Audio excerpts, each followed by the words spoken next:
I'm Emma, this is Emma Rose in Books, and I'm joined not by a writer, but by a creative lady today. This is Laura Tricker. Hello. From lots of different platforms. Yes. So we're going to talk about some of those today, about being a creative and all that stuff. So, and we're joined by she's excited, by Sleeping Baby, yeah, as all good working mums are. Real life. So, first of all, what's your background, your creative background? So, my background, I did a textile design degree, and then I got a job as a textile designer for the fashion industry. Cool. So I did that before I had children and designed textiles and fabrics and embroideries for all different fashion brands. That's amazing. And that's my background, yeah. I'll have to try and show you. I'll like add some images or something. There's one of your designs above us and I can't get it in shot. It's so lovely. Thank you. So how does that work then? If you design a textile, then what happens? So we design the textiles and then fashion brands buy them and they then own the copyright. And they can then do what they want with the design. And that's then through an agent, so you have an agent and then that goes to fashion brands? Yes. Wow, that's amazing. So it's all about purchasing the concept really and the print idea, and that's what they're paying for. Yeah. Wow. So then what do you do now? What are all your different strands? So now I still do that a bit in the background, and I also run a studio called Tormore School House. I will link that below. Thank you. And that's a creative space for people who want to get together to make things in real life. Because it felt like to me I never had time to like make anything, and I had this urge to make stuff. But I also missed studio life because when I was a designer, you know, all us ladies worked together and we all had a lovely time, you know, drinking tea. So in those days you didn't work from home? No, I worked in a studio in London for lots of other ladies, and I think that's a huge part of the job that I really missed when I became a mum and I had to freelance from home. So Tormore School House was born out of a desire for that really, just to be with other women and be creative together. Yeah, because I think that's it's a feeling that you can't really get very easily unless you kind of make it happen and get creative women together. So that's where Tormore School House came from, and I had a spare basement space. It was full of junk. So I was like, right, I'm going to clear this out and turn it into like a studio space. So I've been doing that for a year now. By the way, if you can hear banging, there's just building work going on. So yeah, we're having some stuff done. So then, with your what kind of workshops have you done with Tormore School House? So we've done like a bit of a mix. We've done sewing workshops and floristry. I got my friend Nicola to come in to do floristry. We've had macrame. One of my friends has come to do macrame. One day I will come. One day I will. Definitely. Yeah, lots of different things really, because it's been a really nice way to meet other people who make things and create things, because then they come along and do a workshop. And you're getting other creatives in to run the sessions as well, yes. So then you're meeting people that way too. Exactly. Yeah, and that's really awesome. Yeah, it's nice to offer different things, not that just what I can do, but what other people can do. Do the kids like get involved in it as well? So my children do love it, and I did try and run a few children's classes, but I'm not sure if they're my forte, so... yeah. No one needs to be said, yeah. So my next question is, what does it mean being creative to you? Oh, yeah, that's such a big question, isn't it? But yeah, for me, like, art is life. I mean, it sounds a bit naff, but just art as in like generally being creative. I feel like being creative is what makes us human. Like everyone creates, don't they? Everyone, every day they get up, they get dressed. That's the creation, or they make dinner. That's the creation. I think it's something that's very interesting to me because I come from an academic background, and that now going into something creative, I'm only really just starting to grapple with. Although I had like a musical background, I don't think I saw that in the same way. Yeah. So that's why I find that quite interesting, of like the importance of creativity. Yeah. It's just it is interesting that we've all come from like different backgrounds and how we see things. Yeah. Yeah. I mean, I guess you can say anything is creative, but.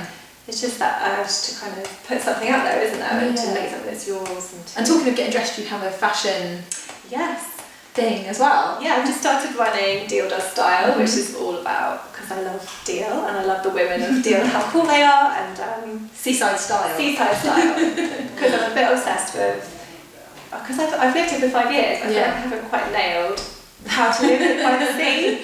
And it does have its own like way of dressing and way of, it's very individual. It is, and it's, you have to kind of, I really wanted, because there are loads of people I know that just seem to like go for swims and they know how to live by the sea. Yeah. And I felt like I haven't quite got that yet. So, yeah, that's... You're sharing all of that, and I will make sure to link that below as well because it's lovely. I really like it.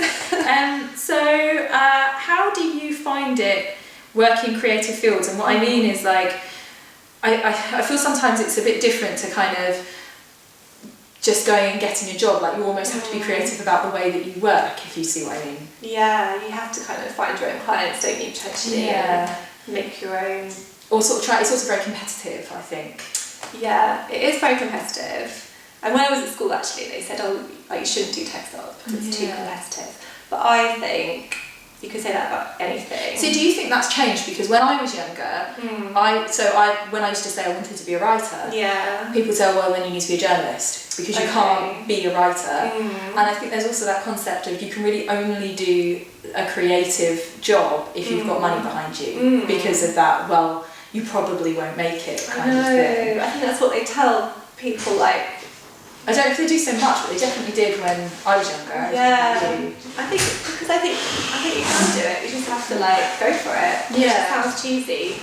Yeah. I don't know. And almost like you're doing, create your own like business if it's not going as you wanted, or if it, you can create your own brand or your own. It's especially with what we have available to us now. We can do that, whereas it's so much about freedom.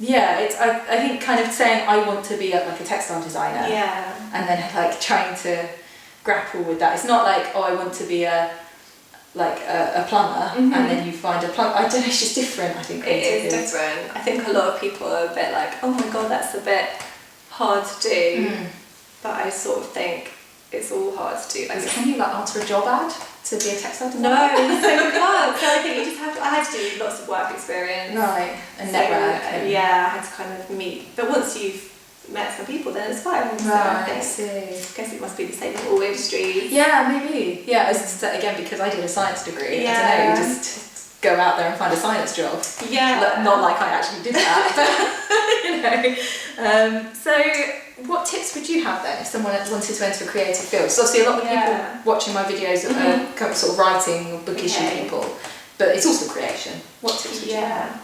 So my top tips would be to meet people in the industry, just be really like enthusiastic, because we had lots of work experience. People come to our studio and maybe like 1 out of 10 was actually full of enthusiasm and they really stood out. And they often got offered jobs. Right, I see. So I think if you're just super keen, that's all that counts. I would say just be keen and work hard, and then I think that's a tip. I think that works for any creative industry. Yeah, be keen and work hard and be nice. And, all those cheesy things. I think it's definitely possible. Oh, it sounds good. So then, when you are creating and you're designing fabrics or you're thinking of classes or whatever, what actually inspires you? So I guess, Instagram, obviously massive inspiration nowadays, which it wasn't when I first started designing. That didn't exist, maybe? No, it didn't really exist. Back when I started, it was all just like magazines and catwalk shows. I see. And then it's slowly just everything is just on Instagram now. Right. So it's quite an amazing design resource. Wow, yeah, I hadn't thought of it like that. There are so many textile prints on Do you use Pinterest as well for the same kind of thing? So I don't, but I think people definitely do, and I think I probably could get more into Pinterest. Right. But it's definitely a really good resource as well, Pinterest. And what that's sort of out in the world, I mean, you've already said that you were inspired by the Ladies of Deal. So inspired by the Ladies of Deal and all the landscapes, like seascapes and nature. It is beautiful around here. It's really beautiful. Yeah. I think, everything's inspiring, like a pattern on a vase, or, there's some... I suddenly see something and then that's... Yeah, especially with prints and patterns, they're everywhere, and you can see some... I know, and there's obviously vintage as well. Vintage is a good source of inspiration. Yes, you've been doing a whole load of stuff about vintage lately. Yes, I've totally discovered the joys of like shopping vintage. Yeah. Cool. Yeah. So, and then when you're working, do you have to be under certain conditions? I know you said you like studios, but I do love a studio. do you have like a I have to have? Yeah, well, in my sort of fantasy world, yeah, I would have like lovely music and, you know, lots of light and stuff. And like mood boards. Mood boards, definitely mood boards, and like a rail of like vintage clothes. Oh yeah. And what else? This is all fantasy though. Yeah, what's the reality? Like kids running around and...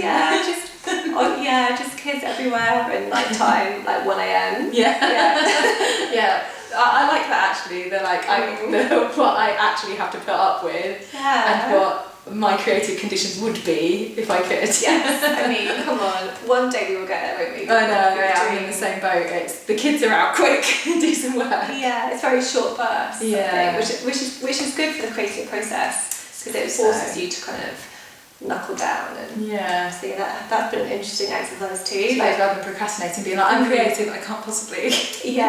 But although I do miss getting into the zone. Because I used to really. It sounds naff, but when you get into the flow of your work, and that's quite hard to get into when you've got children. No, definitely, I can see that. Yes. I'm sure you had that too when you're trying to write your books. You're trying to get in the flow. Yeah, you just get into it and then you've got to go and pick them up from school. Yeah, it's all over. That's my excuse if my books are really disjointed, by the way. No, your books are amazing. Thank you very much. Well, thank you for chatting to me. I think it's really useful to just talk to amazing creative people. Oh, thanks for the great questions. I really loved answering them. It's very nice just to... I'll leave links to all of your stuff in below, so do go and check Laura out. Thank you. And leave us comments, and I'll ask Laura. You're not on YouTube, are you? I'm not on YouTube, but I love that you're on YouTube. It's very cool. I can forward you questions. Yeah. And or you can see Laura on Instagram. Yes. And I'll see you all soon. Take care.